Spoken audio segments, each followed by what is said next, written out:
Assalamualaikum warahmatullahi wabarakatuh. Selamat pagi, salam sejahtera untuk kita semua. Sebelum pembelajaran ini dimulai, marilah kita berdoa menurut agama dan kepercayaan kita masing-masing. Berdoa dipersilakan. Selesai. Anak-anakku yang saya banggakan, sebelum saya memulai pembelajaran, apakah kelas ini sudah lengkap? Alhamdulillah sudah lengkap ya, Ma. Mari kita atur strategi, kita semangat, kita capai masa depan supaya kalian nanti bisa meraih cita-cita yang kalian inginkan. Siap ya untuk pembelajaran? Ya, terima kasih. Anak-anakku, karena masih di masa Covid seperti ini, saya harapkan ya kalian jaga kesehatan, selalu patuhi protokol kesehatan yang dianjurkan oleh pemerintah. Dalam kehidupan sehari-hari, pasti kalian berkomunikasi dengan orang lain. Ketika kalian berkomunikasi dengan orang lain, pasti ada hal-hal yang harus kalian terima. Baik itu hal yang sedih, hal yang haru, hal yang mengesankan, bahkan hal yang memotivasi. Seperti halnya cerpen juga seperti itu. Pada kesempatan kali ini, kita akan mempelajari sebuah cerpen. Ya, dari cerpen itu kita pelajari apa saja yang ada di dalamnya. Ternyata dengan membaca sebuah cerpen, hidup kalian, hati kalian juga akan berubah. Ketika kalian membaca sebuah cerpen yang sedih, hati kalian juga merasa sedih. Kalian mendapatkan informasi amanat. Kenapa orang harus bersikap sedih seperti itu? Kira-kira apa? Apakah sama dengan kehidupan saya? Begitu juga dengan kehidupan motivasi. Setelah kalian membaca sebuah cerpen yang di dalamnya ada motivasi, pasti diri kalian akan termotivasi. Sehingga pada kesempatan kali ini, marilah kita bersama-sama untuk mempelajari sebuah materi cerpen dengan sungguh-sungguh. Mengerti ya? Siap ya? Semangat belajar? Ya, semangat. Adapun kompetensi dasar yang akan kita pelajari pada kesempatan kita pada pagi hari ini, yang pertama, KD 3.9. Menganalisis unsur-unsur pembangun cerita pendek pada buku kumpulan cerita pendek. Jadi nanti kalian akan menganalisis unsur-unsurnya apa saja. Selanjutnya, untuk tujuan pembelajaran ada dua. Yang pertama, melalui membaca teks cerita pendek, peserta didik dapat menentukan unsur-unsur intrinsik pada pembangun cerita pendek dengan cermat dan mandiri. Unsur intrinsik ya. Yang kedua, melalui diskusi, peserta didik dapat menganalisis unsur-unsur ekstrinsik. Ya, membangun cerita pendek dengan kritis dan teliti. Jadi ada dua hal yang harus kalian kuasai, unsur intrinsik dan unsur ekstrinsik. Ya, sip. Ya, kita lanjutkan. Untuk deskripsi materi, yang pertama satu pengertian cerpen. Apa itu cerpen? Kita pelajari nanti.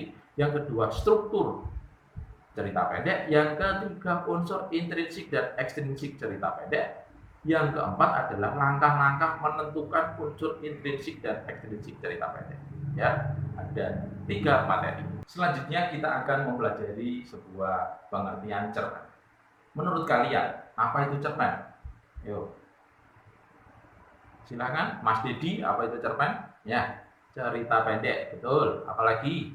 Yuk, Mbak Rina. Nah, menurut Mbak Rina apa cerita pendek? Oh ya, cerita yang dibaca sekali duduk. Ya betul.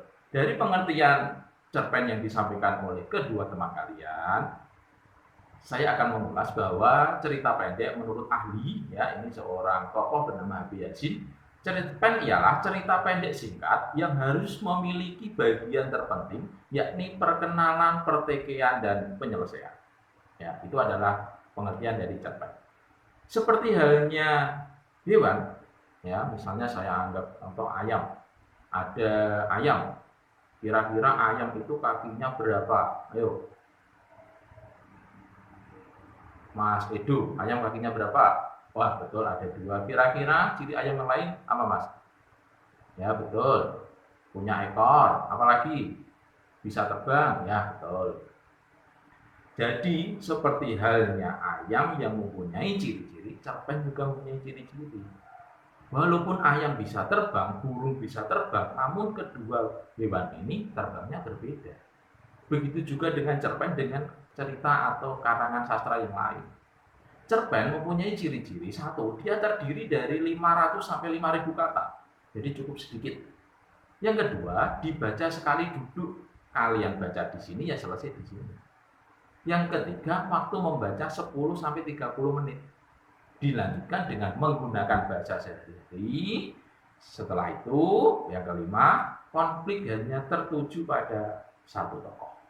Selanjutnya, yang keenam, hanya mengisahkan sepenggal kehidupan tokoh. Itu adalah ciri-ciri dari cerpen. Selanjutnya, cerpen juga mempunyai struktur seperti tubuh kita. Ada kepala, ada badan, ada kaki. Cerpen juga seperti itu. Struktur yang pertama, bisa kalian lihat, pengenalan situasi atau cerita. Di sini ada seorang kakek, ya, dia menceritakan kepada seseorang, ya, melamun apa Pak Yono, Nak Ridwan ini loh, saya lagi teringat masa lalu. Jadi pengenalan situasi. Ada seorang kakek bernama Pak Yono, ya, dia disapa oleh seorang anggota polisi bernama Pak Ridwan. Terus di sini terjadi perbincangan, pengungkapan peristiwa bahwa si kakek ini menceritakan dulu beliau juga pernah bertugas di Timur-Timur, ya. Namun dia teringat akan sebuah cerita kejadian di sana. Apa ceritanya? Yang ketiga yaitu menuju pada adanya konflik. Dia teringat bahwa ada temannya yang meninggal ketika menyelamatkan dirinya, ya, karena dia hampir saja terkena ranjau di situ, ya, karena ada pemberontakan, sehingga kakek di situ merasa sedih. Itu adalah menuju pada adanya konflik. Setelah itu selanjutnya yaitu yang keempat, puncak konflik. Si kakek bilang, Nak Ridwan, bagi saya seragam boleh digantung, tapi, ya, kata tapi di sini adalah kelanjutan bahwa yang namanya motivasi, yang namanya perjuangan tidak boleh digantung karena harus selalu dilanjutkan. Dulu yang berjuang adalah Pak Yono, sekarang yang berjuang adalah Pak Ridwan. Selanjutnya yang terakhir yaitu penyelesaian. Berisi tentang sebagian akhir cerita pada bagian ini, berisi tentang penyelesaian, tentang sikap ataupun nasib-nasib yang dialami oleh tokohnya. Itu adalah struktur dari sebuah cerpen. Terus ciri kebahasaan cerpen di sini ada banyak menggunakan kalimat bermakna lampau, ya, bisa kalian lihat. Yang kedua, banyak menggunakan kata-kata yang menyatakan urutan waktu. Yang ketiga, menggunakan kata kerja yang menggambarkan suatu peristiwa. Dilanjutkan yang keempat, yaitu menggunakan kata kerja yang menyatakan sesuatu yang dipikirkan atau dirasakan. Dilanjutkan yang kelima, yaitu banyak menggunakan dialog. Adapun struktur cerpen yaitu struktur intrinsik, ada tema, tokoh, penokohan, alur, latar, sudut pandang, dan amanat juga ada. Selain itu juga ada satu yaitu unsur intrinsik, unsur pembangun karya sastra dari luar, ya. Ada unsur intrinsik moral, agama, pendidikan, dan lain-lain, ya. Itu tadi materi yang akan kita pelajari pada pertemuan kali ini. Sekarang saatnya evaluasi. Kalian satu kelas saya bentuk menjadi 4 kelompok. Dari 4 kelompok nanti masing-masing akan mempresentasikan satu tugas. Tugas yang pertama, kalian nanti mempresentasikan tentang struktur cerpen, yang kedua unsur kebahasaan, yang ketiga unsur intrinsik, dan yang keempat adalah unsur ekstrinsik. Ya, silakan saya beri waktu 10 menit cukup ya. Ya, alhamdulillah. Kelompok 1 silakan, sudah selesai dipresentasikan. Ya, alhamdulillah kelompok 1 sudah mempresentasikan hasilnya dengan baik, sudah menjelaskan struktur dengan baik. Tepuk tangan untuk kelompok 1. Sekarang kelompok 2. Oh ya, alhamdulillah kelompok 2 juga sama, sudah menjelaskan unsur-unsur kebahasaan cerpen dengan baik. Tepuk tangan untuk kelompok 2, sudah bagus, 2 jempol.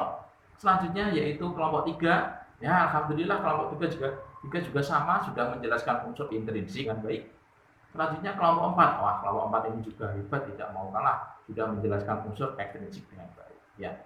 Pada kesempatan kali ini, mari kita simpulkan pembelajaran yang sudah kita lalui, bahwa yang namanya cerpen itu memang ada beberapa hal. Kita tadi sudah mempelajari pengertian, sudah mempelajari deskripsi dari sebuah cerpen. Alhamdulillah, apakah ada yang ingin ditanyakan? Ya, kalau tidak ada, untuk pertemuan selanjutnya silakan kalian persiapkan bahwa pembelajaran cerpen pada pertemuan selanjutnya yaitu kalian diharapkan dapat menulis sebuah cerpen. Untuk langkah-langkahnya akan saya sampaikan pada pertemuan selanjutnya. Cukup sekian yang dapat saya sampaikan. Jangan lupa belajar pada pertemuan selanjutnya, ya. Jangan lupa dipersiapkan. Cukup sekian yang dapat saya sampaikan. Kurang lebihnya mohon maaf. Wabillahi taufiq wal hidayah. Wassalamualaikum warahmatullahi wabarakatuh. Salam sehat.